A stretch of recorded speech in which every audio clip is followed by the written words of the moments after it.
Hello and welcome to Varieties of Slice of Life. As always, I am Anthony, and joining me today is the lovely Zach. Hello. And Jarrett. Salutations, Internet.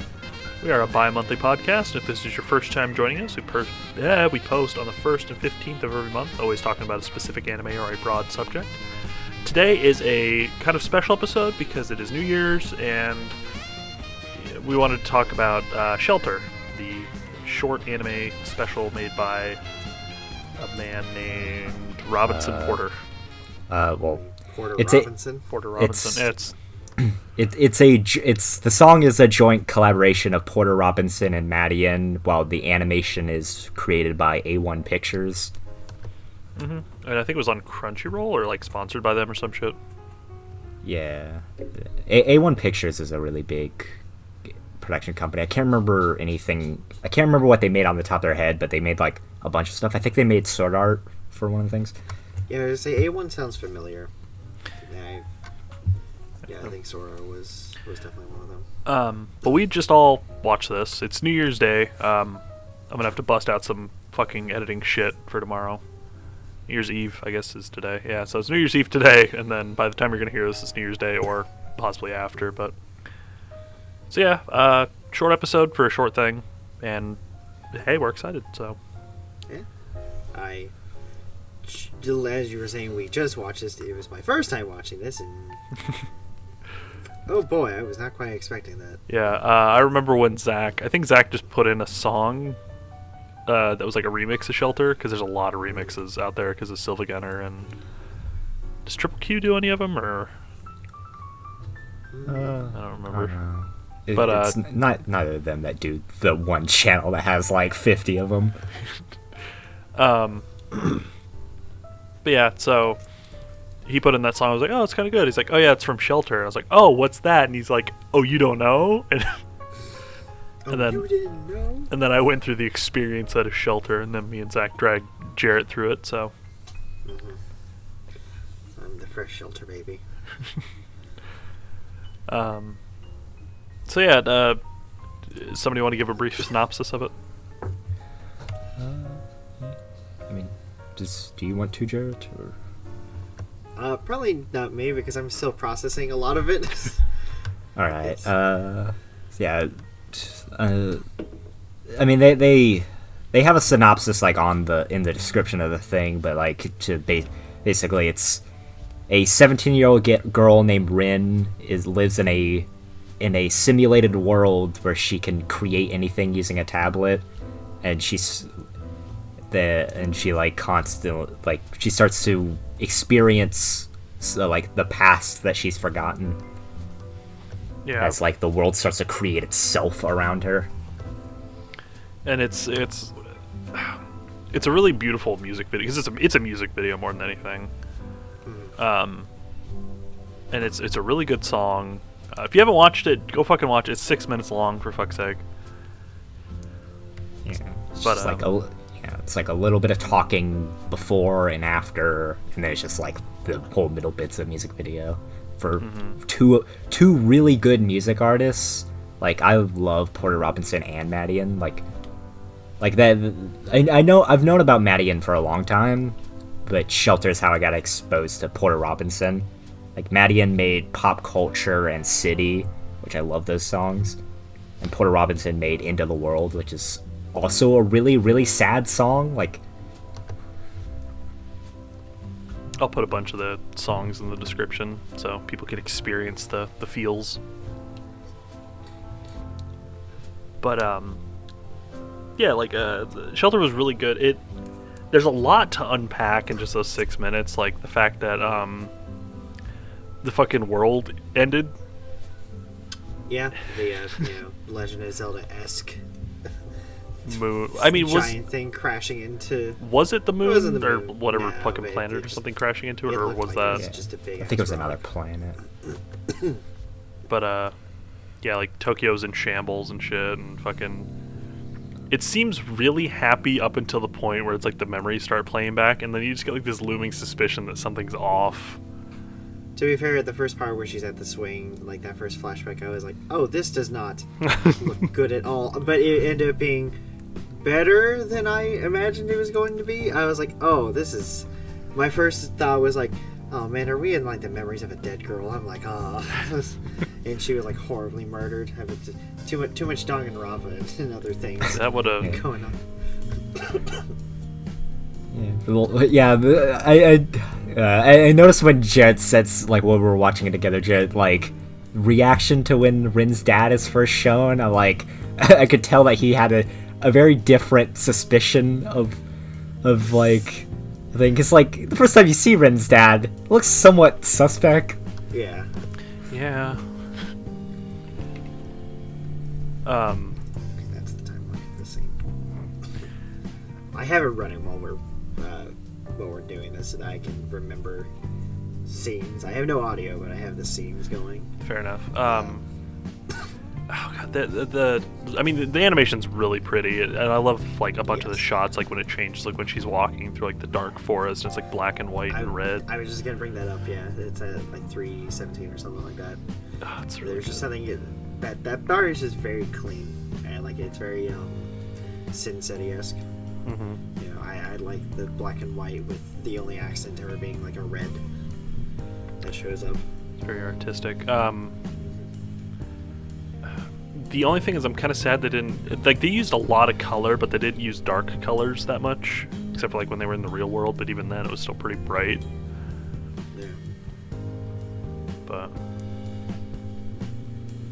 yeah. Fuck. I'm like having. I don't know why my brain is just like, yeah, no, Shelter was good. Fucking. So. Oh. What's so I like? just noticed something. What? So you know, okay, I may have just been seeing things. So I was gonna say, you noticed that the blue that's on her hair.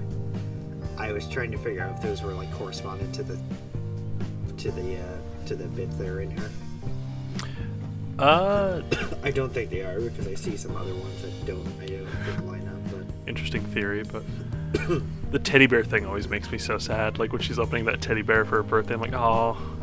I don't know. The shot that gets me every single time is when she's making the mud balls. That's my favorite shot in the whole thing. Yeah. When she when like her and her dad are just like muddy playing in the sandbox, and then she just smiles holding in the mud balls.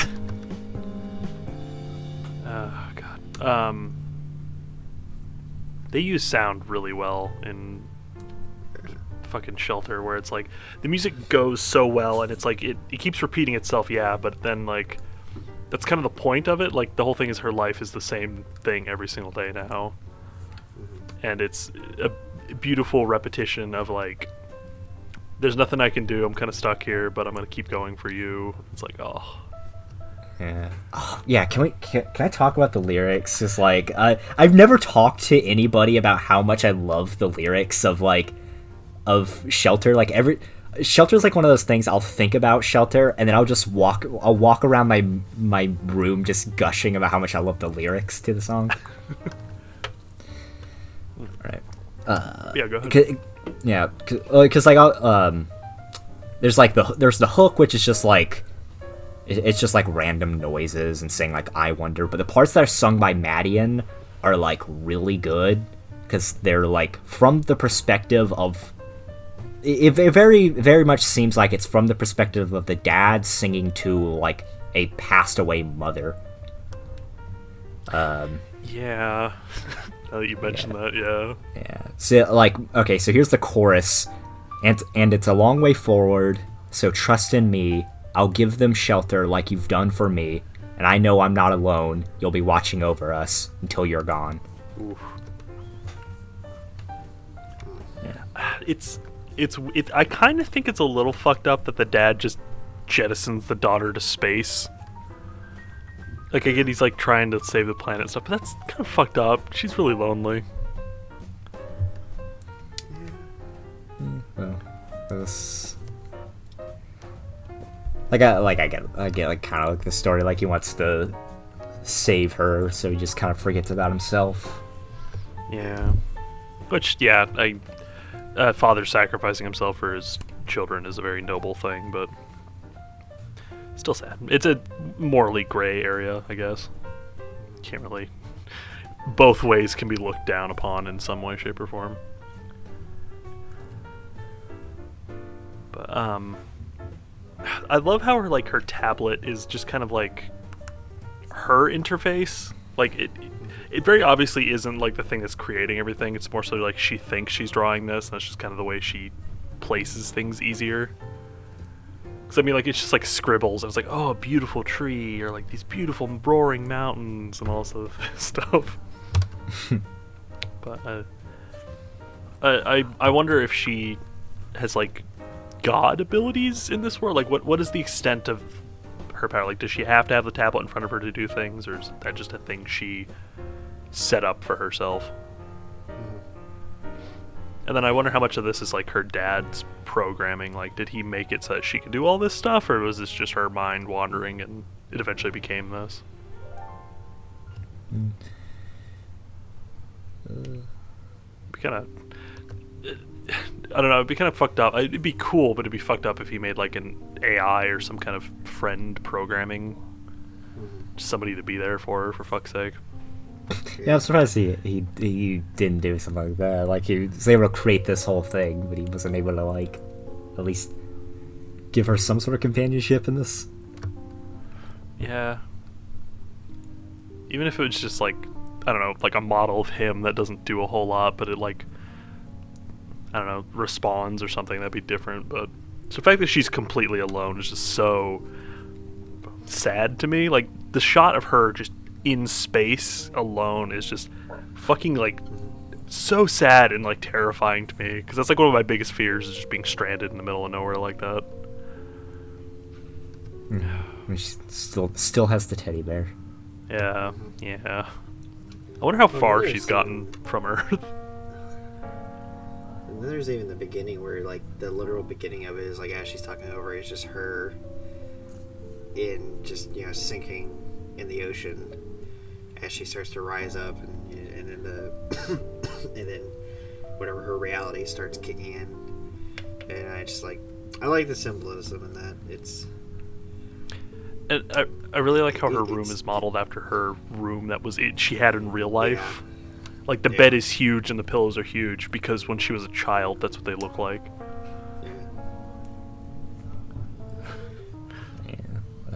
Yeah. Also, like, when she like looks at the tablet, it tells her like how long it's been since she's ever gotten a message, and it just straight up says that it's been like 7 years. Yeah. God. So she's been like that for a long time. So that brings up the question, like, I'm assuming like her dad was just sending her messages occasionally.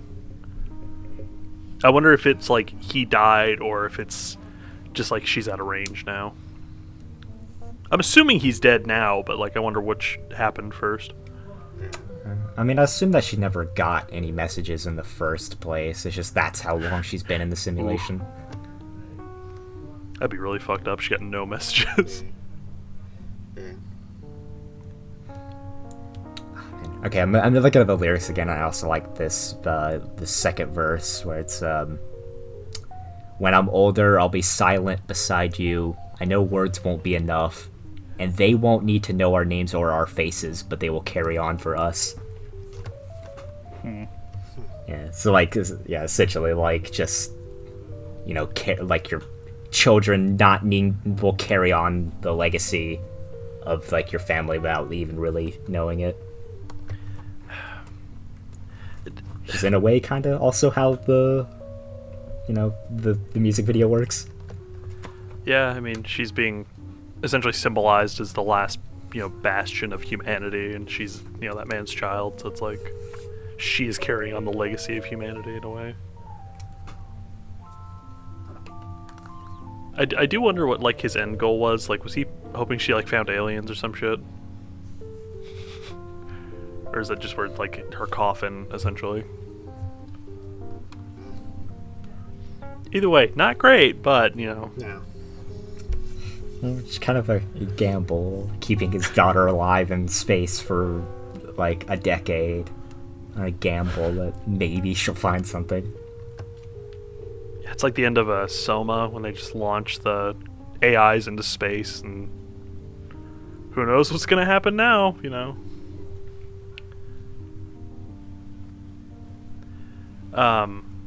What did Crunchyroll commission that? Am I right with that, or?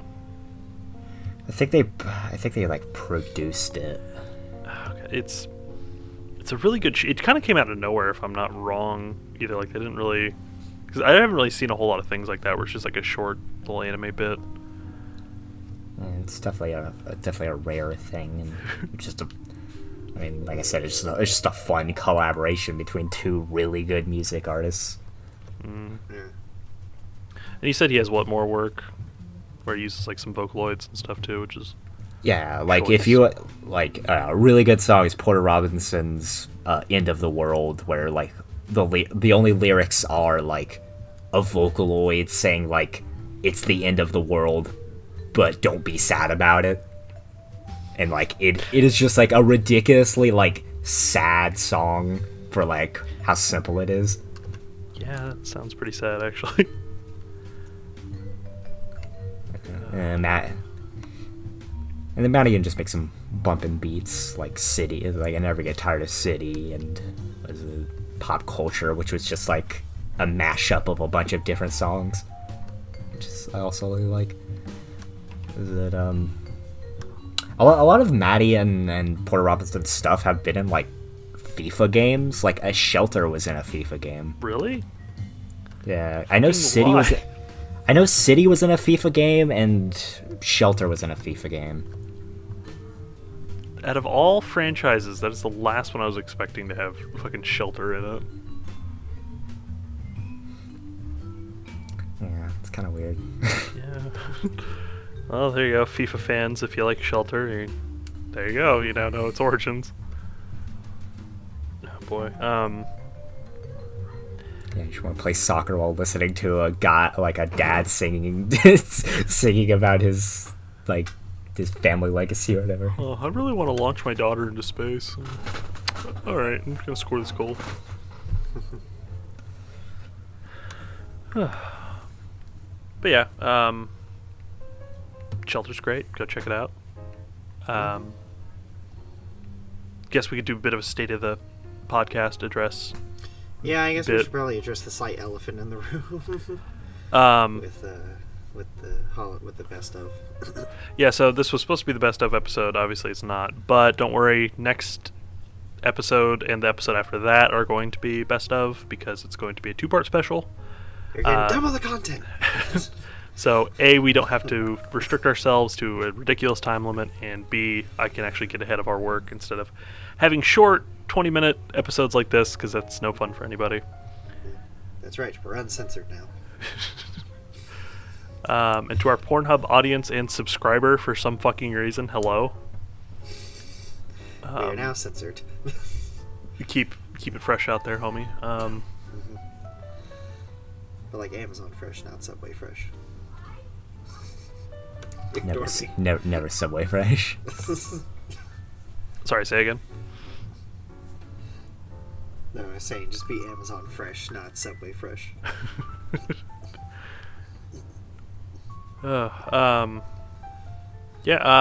Some other minor things. I'm streaming quite a bit more on twitch.tv/BeThePoet.